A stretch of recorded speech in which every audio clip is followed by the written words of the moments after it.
Bismillahirrahmanirrahim. Alhamdulillahirabbil alamin. Nasta'inuhu wa nastaghfiruh wa na'udzu billahi min syururi anfusina wa sayyiati a'malina. Wa may yahdihillahu fala mudhillalah wa may yudlil fala hadiyalah. Asyhadu an la ilaha illallah wa asyhadu anna Muhammadar Rasulullah. Allahumma shalli ala Muhammad wa ala ali Muhammad amma ba'du. Ayuhan nas ittaqullaha mastata'tum wasma'u wa ati'u la'allakum turhamun. Bapak Ibu, saudara-saudari sekalian, kita mulai kajian kita surat Maryam, surat yang ke-19, sekarang ayat 16 dan 17. Surat Maryam, surat yang ke-19, ayat 16 dan 17. A'udzu billahi minasyaitonir rajim. Wadhkur fil kitabi Maryam idin tabadat min ahliha makanan syarqiyya fattahadat min dunihim hijaba wa arsalna ilaiha ruhana fatamathala laha basharan sawiyya. Bismillahirrahmanirrahim. Alhamdulillahirabbil alamin. Allahumma shalli ala Muhammad wa ala ali Muhammad. Allahumma arhamna bil Qur'an waj'alhu lana imama wa hudaw wa nuran wa rahmah wa dhakkirna minhu ma nussina wa 'allimna minhu ma jahilna warzuqna tilawatahu ana al-laili wan nahar waj'alhu lana hujjatan ya rabbal alamin. Allahumma faqqihna fid din, Allahumma 'allimna al-kitab, Allahumma aslih lana fi dinina wa wassi' lana fi darina wa barik lana fi rizkina ya muqallibal qulub tsabbit qulubana ala dinik wa ya musarrifal qulub sarrif qulubana ila ta'atik. Allahumma ansur man nasarat din wa khdhul man khadalal muslimin wansuril mustad'afina minal mu'minin wa ayyidna jami'an biruhim minka ya rabbal alamin. Allahumma ansur ikhwanana fi Filastin wa fi sairi buldanil muslimin. Allahumma alaika fi suhyuniyin wa sa'iru a'da'id din. Allahumma ahsihim adada waqtulhum badada wa la tubqi minhum ahada. Wa sallallahu ala Muhammad wa ala ali Muhammad walhamdulillahi rabbil alamin. Surat Maryam, surat yang ke-19, ayat ke-16 dan 17. Wadhkur dan sebutlah. Sebutlah atau ingatlah. Fil kitabi, di dalam Alkitab, dalam Al-Quran ini, Maryam. Sebutlah, ceritakanlah di kitab ini Maryam dalam kitab ini. Sebutlah Maryam, ceritakanlah Maryam di kitab ini, kitab Al-Quran ini. Tatkala intabadat, dia menyepi, mengasingkan diri. Min ahliha, dari penduduknya, dari keluarganya, warga atau penduduknya, makanan syarqiyan, satu tempat di sebelah timur. Makanan tempat syarqiyan sebelah timur.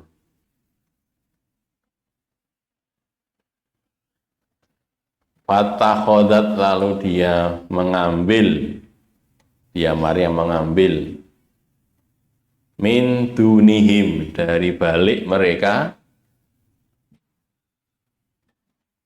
mengambil dari balik mereka, hijaban tirai, hijab tirai. Fa'arsalna, lalu kami utus, kami Allah utus, ilaiha, kepadanya, pada Maryam. Lalu kami utus, kami Allah mengutus, ilaiha, kepadanya, kepada Maryam, ruhana, ruh kami. Ruhullah itu malaikat Jibril ya. Fatamasalah lalu dia menjelma laha untuknya, untuk Maryam itu basyaron sawiyan, basyaron manusia sawiyan yang sempurna.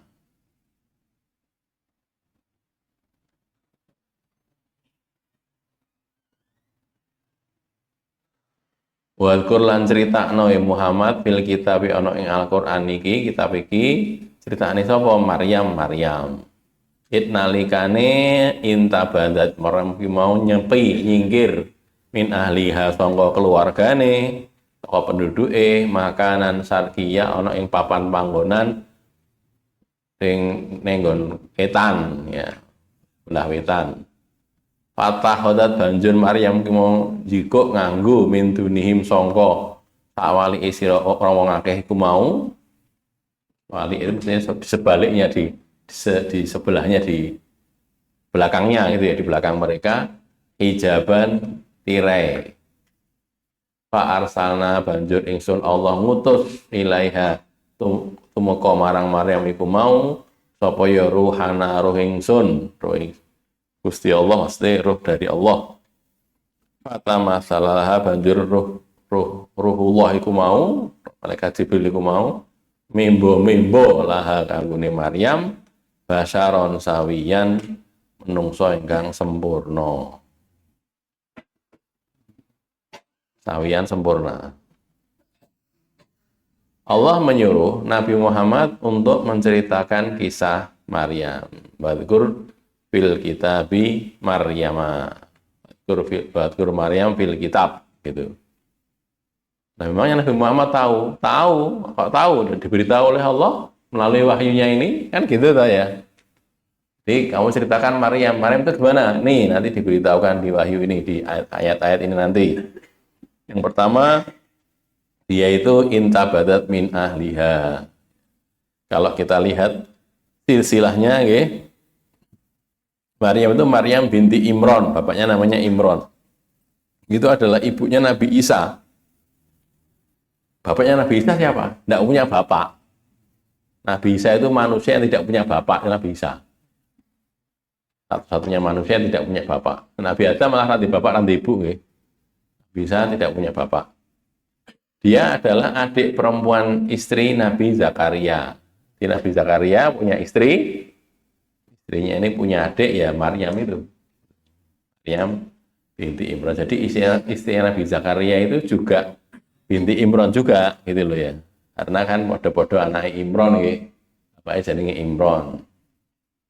Maryam diasuh oleh kakak iparnya yakni Nabi Zakaria, bojone Mbak Yuni gitu. Mbak Yuni di bojo terus akhirnya diasuh oleh Zakaria. Kok ceritanya diasuh kenapa? Nanti kita lihat di surat Ali Imran itu nggih. Jadi suami ibunya Maryam ini kan bernazar untuk nanti akan bahwa punya anak nanti akan disuruh untuk ngurusi masjid. Nah, gitu. Sudah kita bahas dulu kan ya. Jadi ada disuruh untuk ngurusi masjid, untuk beribadah gitu. Nah, akhirnya karena dia sudah nazar, ketika sudah lahir, sudah cukup umurnya, ya sudah diserahkan orang ngurusi rumah, memang untuk ibadah. Cuman harus ada walinya. Siapa walinya? Terus mereka berundi kan, ya. Berundi. Akhirnya yang muncul undiannya yang menang Nabi Zakaria. Lalu Nabi Zakaria jadi pengasuhnya. Kebetulan sedulure gitu saja. Bukan karena sedulure jadi pengasuhnya, bukan, tapi karena undian gitu ya, diundi. Terus yang menang, yang muncul namanya Nabi Zakaria itu, sehingga yang mengurusi Maryam ya Nabi Zakaria itu gitu ya. Di sini diasuh oleh kakak iparnya yakni Nabi Zakaria. Bukan kok diasuh iki neng omahe Nabi Zakaria ki mboten, ya di Baitul Maqdis tadi, di masjid itu tadi, tempat ibadah itu. Ya. Nah, di sini kan Maryam tinggal di mihrab Masjid Baitul Maqdis. Lalu dia menyingkir dari tempat itu ke bagian timur masjid. Tadi ya makanan syarkiyan tadi. Ketika dia mengalami haid, menstruasi, kan perempuan kan kadang-kadang tidak bisa beribadah kan, terhalang kan, atau bulanan gitulah. Nah, waktu itu terus dia Menyingkir tidak di situ lagi, menyingkir ke tempat yang lainnya di dekat situ juga. Sebagian mufasir memaknai makanan syarqiyan dengan tempat menyingkir. Jadi bukan lokasinya di timur, bukan. Syarqun itu kan, syarak itu kan artinya timur ya. Tempat di timur itu maksudnya bukan tempat yang lokasinya di timur, tapi tempat nyingkir gitu loh. Makanan syarqiyan tempat menyingkir. Sebagian yang lain memaknai dengan tempat yang digunakan untuk beribadah kepada Allah. Jadi malah beribadahnya di sana gitu. Di tempat tertentu dia ibadah kepada Allah di situ, sholat dan yang lainnya. Atau syariat itu syariatnya mungkin beda dengan kita ya, tapi jelas beribadah kepada Allah. Terus tadi ada kata-kata makanan syarqiyan fattakhadhat min dunihim hijaban ya. Mereka Maryam itu mengambil jarak, mengambil tirai dari mereka, dari orang-orang banyak itu, karena dia kan seorang perempuan ya. Itu ya kudu yoga, lebih menjaga daripada laki-laki harusnya, karena memang auratnya lebih banyak daripada laki-laki. Tah lanang ngoten nggih, wong lanang ngligo ora apa-apa ngoten nggih. Auratnya laki-laki itu kan kalau mazhab Syafi'i dari pusar sampai ke pundi? Lutut, sampai dengkul. Kalau yang lain tidak. Di situ maksudnya, bukan kok dari sini sampai sini, tapi auratnya itu ada di situ, yakni kemaluannya itu. Jadi kalau sebagian muslimin kan ulama ya, ulama memahaminya bunyinya hadisnya memang baina surah wa rubah, antara pusar sampai lutut gitu. Sebagian memahami itu ya kok kene itu aurat kabeh, sebagian gitu. Sebagian tidak memahami begitu. Maksudnya kemaluan laki-laki itu jadi auratnya, maka kemaluan itu letaknya antara pusar dan lutut. Nah, gitu loh. Jadi nanti ada dampaknya kalau yang mengatakan auratnya laki-laki hanya kemaluan saja, berarti dengkulnya kita oleh. Rasa dengkul, pupu ya kita ya oleh, gitu kan gitu nggih. Paha itu kan juga boleh kelihatan, karena bukan itu kok auratnya. Sampai pusar juga kelihatan juga nggak apa-apa, gitu. Karena itu bukan auratnya. Tapi kalau yang lain tidak. Kalau dari sini sampai sini, ya berarti itu harus ketutup. Baik, kita ambil yang luas saja, antara pusar sampai lutut. Berarti kan dodok oleh ketok. Itu sepakat kan muslimin ya? Tidak ada yang tidak sepakat.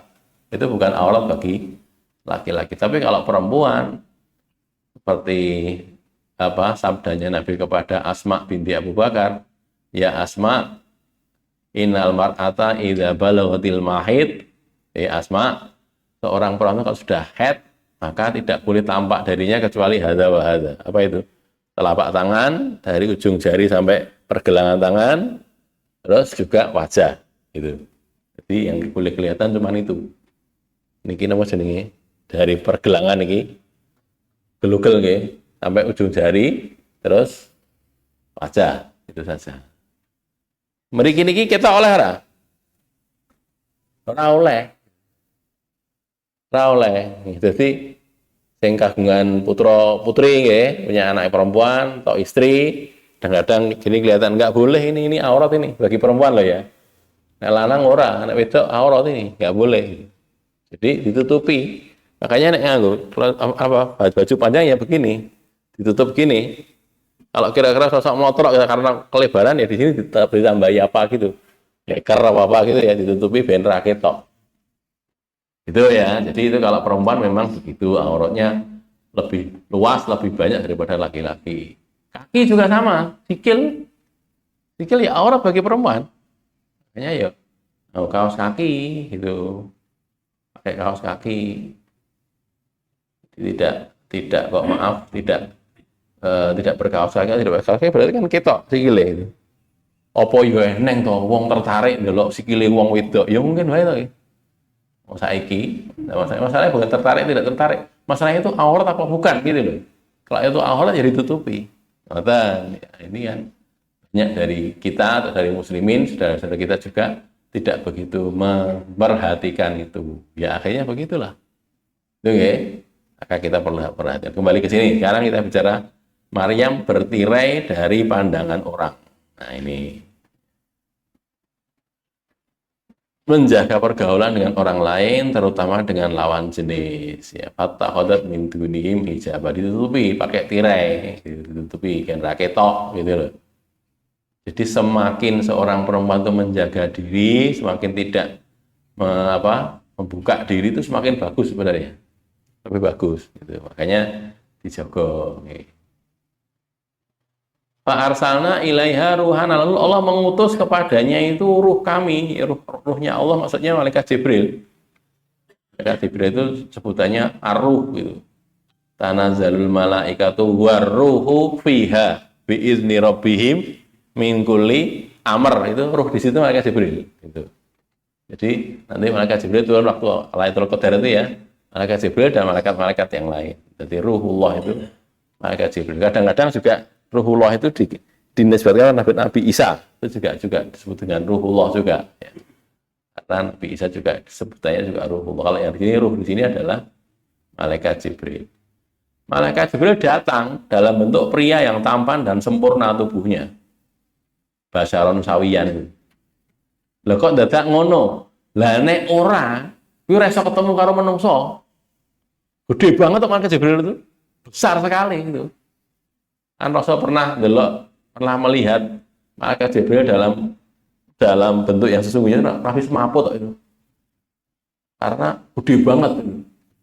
Jadi dia dalam keadaan duduk di antara langit dan bumi. Yang kira karo nang kono. Kirain yang dhuwur kono tuh banget itu karena gede banget, raksasa itu. Loh kalau menemui manusia dalam bentuk gitu, orang sudah ketemu menungsane koden gitu. Malah rai omongan malah piye carane gede banget. Jadi disebutkan di sebagian riwayat kitab-kitab tafsir itu, malaikat Jibril itu punya 600 sayap. 600 suwiwi. Lah sak suwiwi niku ngukup dunya niku iso. Sak suwiwi tok niku. Lah 600 piye? Ya itulah gede banget oke. Jadi tidak bisa malaikat Jibril menampakkan wujud yang sesungguhnya untuk ketemu manusia, tidak bisa. Harus berubah wujud dulu, gitu loh. Maka kalau ketemu Nabi, malaikat Jibril itu biasanya berbentuk manusia, wajahnya itu mirip-mirip Dihya Al-Kalbi. Itu sahabat Nabi yang dikenal ganteng gitu. Wajahnya tampan. Jadi Nabi itu sering ketemu malaikat Jibril dalam keadaan seperti Dihya Al-Kalbi gitu, bentuknya, wajahnya. Bentuknya tubuhnya manusia, menungso gitu. Jadi ketemunya begitu ya. Balik ke sini ya. Jadi nanti Allah mengutus malaikat Jibril menemui Maryam. Tujuannya apa? Untuk menyampaikan apa? Berita dari Allah nanti, tapi bukan kita bahas sekarang. Dari ini dulu 16-17 barangkali ada yang ditanyakan dulu. Kelewatan terjemahan Mbak Menawi betul. Oke. Sekarang kita lihat keterangannya ya. Tadi kan tafsirnya, maksud dan tafsir sudah ya. Dari pelajarannya. Muslimin dan muslimat harus menjaga pergaulan dengan orang lain, terutama dengan lawan jenisnya, agar tidak terjatuh ke keharaman. Ini penting nih, apalagi di zaman sekarang yang orang itu sudah gampangannya dunia ini keren batasi gitu loh. Kabeh bisa dilihat, kabeh bisa diakses itu, apalagi pakai HP. Tadi siang kan ada acara di Petamburan itu ya. Bagian dari kita ada yang berangkat ke sana, memang diundang. Ada orang Yaman cerita tentang ini kecerdasan buatan AI itu loh, artificial intelligence. Zuhnil istina kecerdasan buatan. Jadi di sana di Petamburan sana itu saudara kita dari Yaman, marganya itu kalau tidak salah bukan Pak Abdul, satu lagi orang-orang Yaman sana ya, pakai bahasa Arab diterjemahkan. Nah itu kan cerita. Jadi sekarang ini janjane kita itu jadi pemilik HP atau kita yang dimiliki oleh HP gitu. Bedanya apa toh? Kalau kita jadi pemilik HP, jadi HP itu harus tunduk sama kita gitu. Diatur iso. Gitu. Ini kita dimiliki oleh HP, berarti HP itu yang menundukkan kita gitu. Jadi Kayak ini kita jadi budaknya HP, jadi gitu. Nah, gitu lah ya. Terus jadi juga ditanyakan, saiki iso apa ora kowe ninggal rasanya kalau HP suwe-suwe sedino wae iso ora gitu. Nah, gitu dicoba dulu ya. Nek pemene nek cah nom-nom ngoten niku ora iso. Ora iso saking sudah ketagihan HP itu ora nyekel HP dadi kaya napa? Kaya kehilangan nyawa. Kaya kehilangan nyawa. Nah, karena gitu coba gitu lah ya. Jadi sampai kayak gitu dicoba saya bisa enggak begitu atau kalau enggak kemudian saben melek motong melihat HP terus gitu ya berarti sudah tergantung. Kadang-kadang kita juga perlu diuji dicoba gitu. Jadi pas awake dhewe mboten sengaja nggih ketinggalan nggih HP ini carry ngoten bingung mboten gitu. Nah niki wong nu aneh. Dek ben nggih zaman biyen nek HP itu ya jane biasa wae. Kan gitu tuh ya zaman dulu. Bapak asik kelingan ta nggih. Wong Arab misalnya Arab saka Solo, saka Klaten lah, nang Semarang misalnya ngeten nggih. Durung ngerti nggone. Ya sapa apa kan rono sik, itu digoleki kan saged ta nggih. Sakniki niku bingung wong itu. Nek ora nggo HP terus engko golek ini piye golek ini medhok goleki kan gitu ta nggih. Ora iso, kudu nganggo HP engko nggone ngendi anu lah kan gitu ta. Karena tergantungnya tadi. Nah, kembali saya sampaikan tadi ini kaitannya dengan masalah pergaulan. Hati-hati karena kalau tidak hati-hati nanti jatuh kepada kemaksiatan, keharaman. Kalau zaman dulu orang melindungi anaknya gitu, anak cah wedok nggih, bapak atau ibu melindungi anaknya, anggere anakku ki ra metu saka omah wis aman. Sakniki mboten, rasa metu saka omah ora aman. Lah tekan ning jero ki nyekel HP masalahnya kok. Gitu. Bukan maaf nggih, bukan orang luar itu datang ke rumah untuk membawa anak itu keluar. Dia sendiri dengan sukarela keluar bisa kok. Saat ini nggih, nek arek nglindungi omah genta dicolong, maling. Tutup wae kabeh. Insyaallah aman, kan itu kan tutup semuanya. Lah nek sing wong jerone metu piye? Ya kan ya wis gitu. Kan itu terjadi. Kontak-kontakan lewat HP gitu ya. Bukti apake dirayu apa piye terus pengen ketemu darat, apa istilahnya? Kopi darat gitu. Nah, ketemu metu lah iki metu kok piye coba. Lah nek sing njaba mlebu dikancing, lah nek sing jero metu iso buka apa mesti wong ngancing saka jero. Kan gitu tuh ya, bisa keluar dia. Nah sudah hilang. Sudah berapa kasus terjadi kan gitu tuh ya. Nggak tahu-tahu tiba-tiba sudah hilang, sudah. Nanti tiba-tiba maaf naudzubillah dari kehilangan uang, kehilangan HP-nya, dan kehilangan kehormatannya juga. Itu juga disebutkan itu ya, disebutkan waktu di Petamburan. Saya cuma mengikuti dari anu saja, streaming, bukan melu mriko mboten. Jadi disampaikan begitu. Itu kan sudah kehilangan segalanya. Nah, itu makanya kita hati-hati. Sekarang ini bukan sekarang, mungkin sudah setengah tahun terakhir barangkali setahun terakhir ini. Orang-orang di luar negeri sana itu mungkin dimulai dari daerah-daerah Swedia, Norwegia gitu. Itu sudah tidak boleh lagi orang sekolah bawa HP. Dulu zaman dongeng HP, mereka kan biasa ke sekolah nggawa buku nulis nggih. Nulis nggawa buku tulis maupun buku apa itu? Cara mereka buku paket gitu loh. Buku pelajaran. Bahwa terus karena ada HP itu dihilang kabeh diganti HP, diganti laptop sama HP. Jadi wong sekolah nggak itu. Terus dalam waktu perjalanannya itu nggak tahu berapa lama itu disurvei. Ternyata dengan menggunakan HP, menggunakan gadget, menggunakan laptop gini ini orang tambah pinter wong, tambah bodoh. Anaknya itu loh tambah bodoh. Ternyata dengan menulis pakai tangan, bukan menulis ngetik, bukan, menulis pakai tangan gitu. Pakai buku tulis itu lebih memacu atau lebih meminterkan anak, tambah pinter gitu. Mereka bikin survei soalnya, bikin penelitian, bukan survei, penelitian. Iki ndek men kaya ngene, hasilnya ngene, kaya ngene. Akhirnya diputuskan, oh ternyata iya. Akhirnya terus diubah kabeh wis. Saiki ora oleh nggawa HP ning sekolah. Wis nggawa buku tulis kayak biasa, balik lagi ke seperti dulu. Nah, gitu loh. Nah, kita di sini durung gitu ya. Ijik nganggo HP, ijik nganggo laptop gitu. Artinya terus jadi tergantung oleh itu. Alhamdulillah kita masih pakai kertas-kertas gini nih, walaupun ditulis nomor ini ya, pakai kertas, nulis. Dengan menulis itu tambah pinter. Wong itu dibuktikan dengan penelitian masalahnya. Mereka meneliti itu loh. Loh ini saya balik nih. Dulunya awalnya dibatasi, akhirnya nggawa HP oleh yang ditinggal di kantor baru terus yang kelas tanpa nggawa HP nanti mulang diambil lagi HP-nya. Akhirnya sekarang malah nggak boleh. Semuanya mangkat sekolah orang nggawa HP. Gitu. Ya karena apa? Itu tadi melihat hal yang ada manfaatnya itu. Gitu ya.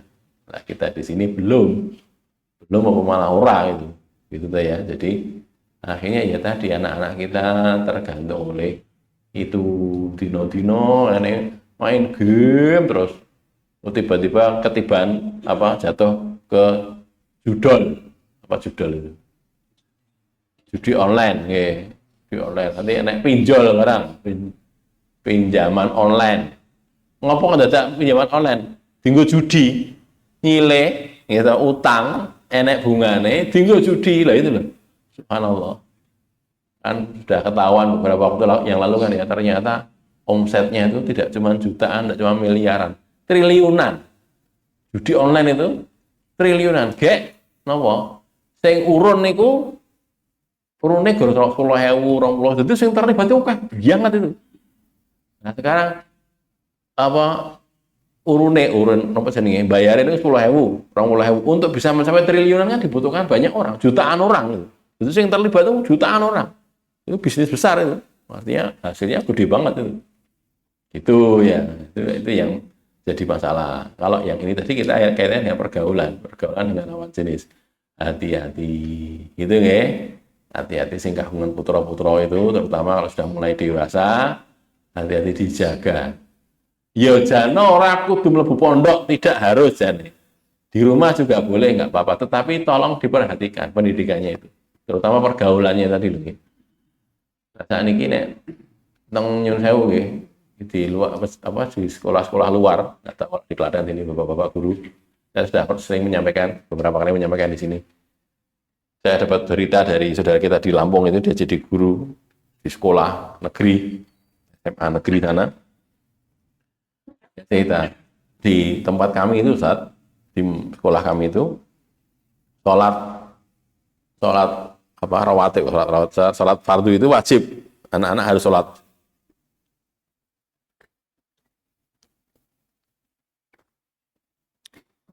Diwajibkan oleh sekolah. Jadi laki-laki, perempuan, yang muslim harus sholat zuhur asar karena mereka kan mulanya pada asar. Sholat zuhur asar harus di masjid, di absen gitu.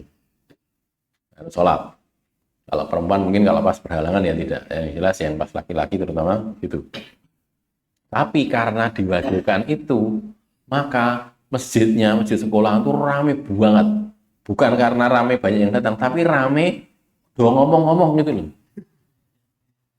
Do ngomong saya bilang, lah kan mungkin kan waktu sebelum mulai sholat kan mereka ngomong-ngomong, Pak, nanti habis itu kan sudah selesai mulai Allahu Akbar kan diam. Enggak, Ustaz. Dari awal sampai akhir tuh ngomong terus, Masya Allah. Jadi sholat nih loh, karena omongan gitu. Sholat ini loh, ini omongannya tetap gitu, ngomong karo kancane gitu, rame gitu loh. Itu terjadi. Subhanallah. Terus nopo? Waktu Jumatan ya gitu sama, karena juga diwajibkan Jumatan, mereka kan liburnya hari Ahad gitu. Terus Sabtu Ahad. Jumatan kan di sekolah. Karena diwajibkan, ya sudah ya gitu. Jadi khotibe ora krungu wisan. Ngomong dhewe-dhewe kabeh kok gitu. Yo nek guru sing ngomong sisi loro khotibe iso ngeling ya, sing ngomong akeh banget. Ngomong ngelingke ra dokot bah gitu. Ngelingke terus bener ngelingke terus gitu. Akhirnya begitu keadaannya. Terus dia juga cerita kalau di SMA ini tidak diwajibkan Ustaz. Cuma ya itu karena tidak diwajibkan sholat jamaah di masjidnya jadi sepi, orang tenang gitu loh, tidak banyak orang. Neng yo sing neng masjid iki guru sithik kurang. Jadi misalnya murid muslimnya itu sekian ratus orang gitu ya. Sing neng masjid ya ora enek sepro lima ora enek. Liyane ya mboten sholat, enggak sholat mereka. Jangan-jangan sholat tapi nggak ada tempat lain, Ustaz. Adanya di masjid situ. Nggak bisa keluar juga. Makan di situ ada kantinnya kan ya. Tidak, di kelas juga nggak sholat, sholatnya di masjid. Jadi Padahal nanti jelas pulangnya itu ngasar. Mau sholat yang omah ya ora mungkin, mau tekan ngasar di neng sekolah. Tidak salat. Jumatan juga gitu. Di tempat-tempat lain tidak diwajibkan Jumatan. Orang Jumatan, Masya Allah. Itu ya, keadaan kita itu kayak gitu. Ini kan gambaran ya, sesuatu yang terjadi di Bandar Lampung sana itu mungkin sekali juga terjadi di tempat kita. Sangat mungkin. Kita mungkin tidak tahu sajalah. Dengan keadaan yang seperti itu, apa tidak perlu tuh kita lebih menjaga lagi anak-anak kita terutama ya, adik-adik kita yang perempuan-perempuan terutama yang dijogo.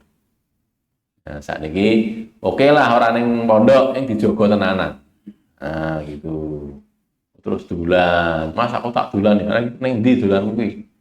Cedak kono kok. Cedak ki ngendi takoni sik gitu. Cedak kurang boleh tekan endi rawa pening niku. Mboten ngeluh lho niku, rawa pening gitu. Ada kan namanya rawa pening. Neng ndi bareng goleki. Neng ndi kowe ning rawa pening kan kono barang jare cedak. Lah kan ya cedak dibandingke Jakarta atau endi oh malah itu.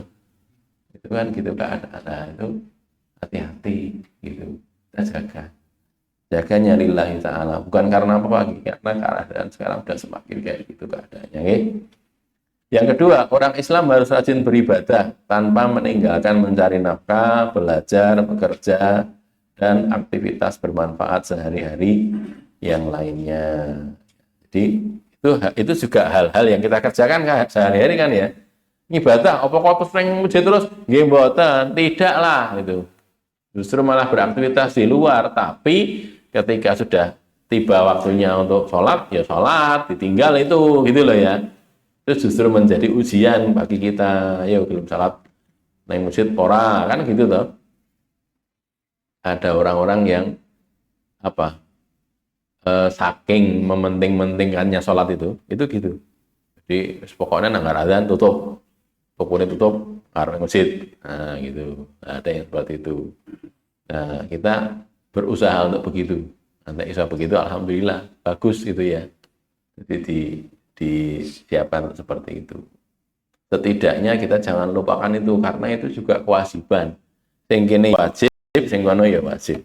Nek pengalaman saya dulu pernah kerja di proyek nih. Kerja praktek mau selesai sekolah itu kan pakai kerja praktek. Kalau zuhur biasanya bisa pas, tepat gitu. Mergone pas rolasan gitu ya, pas leren to. Ini nek ngasar lah niku lho sing angel itu. Ngasar itu nanggung soalnya gitu. Diringkas leren nggih, tanggal jam 4 leren. Lah iki lagi jam 3. Nah, kosek lah, wae jam 4.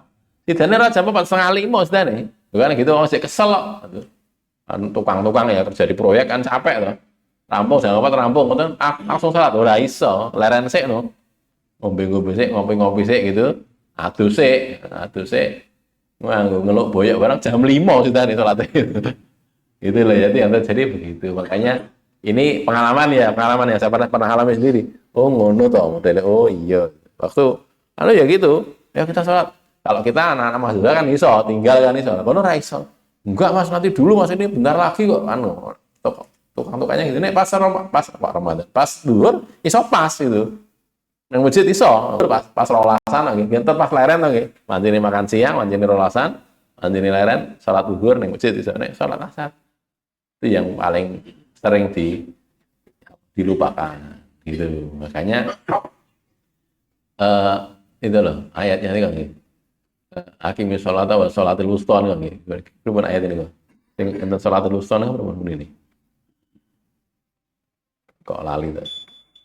Nah itu ada sholat wusta. Sholat wusta itu apa toh? Sholat wusta itu sholat asar. Gitu loh. Karena apa? Karena sholat asar itu paling sering dilalaikan orang. Dilalaikan bukan tidak dikerjakan. Ya dikerjakan, tapi mundur-mundur gitu loh. Mundur-mundur. Ya aneh orang nyambut gawe ning main poli. Apa niku? Bal-balan. Bal-balane mulai sak durunge ngasar kok. Jam 2:30 mulai bal-balan. Nah, waktu adzan ngasar iki lagi main bal kok sik. Nah, kan itu ya.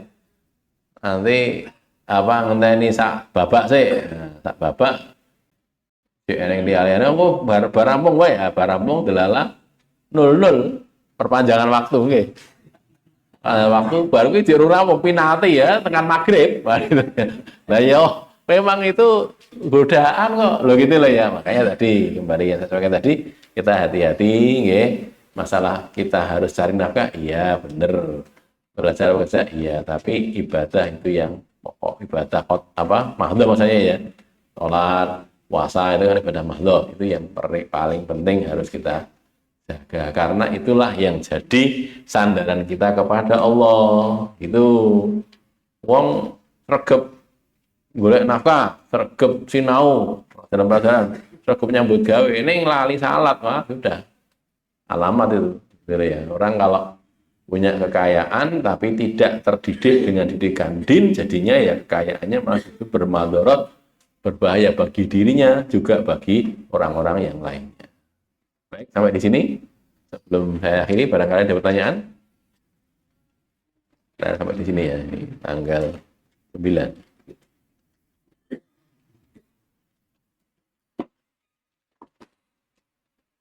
Kita tutup dulu. Bismillahirrahmanirrahim. Alhamdulillahirabbil alamin. Allahumma shalli ala Muhammad wa ala ali Muhammad. Allahumma qsim lana min khasyatika ma yahulu bainana wa baina ma'asik. Wa min ta'atika ma tuballighuna bihi jannatak. Wa min al-yaqini ma tuhawwinu bihi alaina musibatid dunya. Wa matti'na bi asma'ina wa absarina wa quwwatina ma ahyaitana waj'alhu al-waritha minna waj'al tha'rana ala man dhalamana wansurna ala man adana wala taj'al musibatana fi dinina wala taj'al dunya akbar hammina wala mablagha ilmina wala tusallit alaina man la yarhamuna wa sallallahu ala Muhammad wa ala ali Muhammad walhamdulillahi rabbil alamin.